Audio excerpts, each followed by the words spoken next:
कार्तिक मास की षष्ठी तिथि, सांझ का समय था। सूर्य अपनी किरणें समेट रहा था और घाट पर हजारों दीपक जल उठे थे। हर ओर भक्ति का सागर उमड़ पड़ा था। माताएं, बहनें और बेटियां अपने सिर पर टोकरी उठाए नंगे पांव मन में अटूट विश्वास लिए सूर्यदेव को पहला अर्घ्य देने जा रही थीं।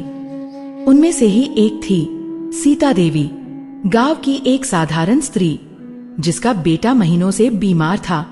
डॉक्टरों ने जवाब दे दिया था, पर सीता ने हार नहीं मानी।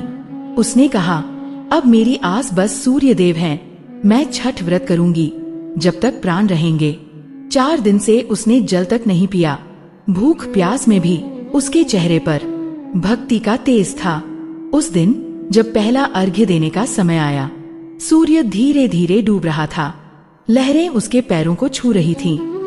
उसने आंखें बंद की और बोली, हे आदित्य देव, जैसे आप सबको प्रकाश देते हैं, वैसे ही मेरे जीवन से अंधकार मिटा दीजिए।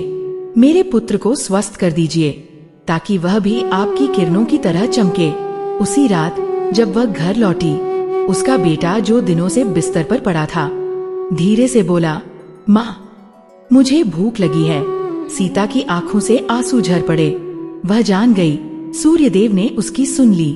अगली सुबह जब उसने दूसरा अर्घ्य दिया तो सूर्य की किरणें जैसे उसके आंसुओं में चमक रही थीं। कृतज्ञता, आस्था और प्रेम की तरह।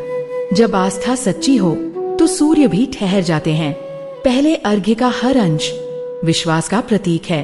अगर ये कथा आपको अच्छी लगी हो तो कमेंट में जय छठी मैया जरूर लिखें और ऐसी ही रोचक कथाओं को सुनने के लिए सब्सक्राइब करें हमारा चैनल सैनेट एंड टेल्स 04।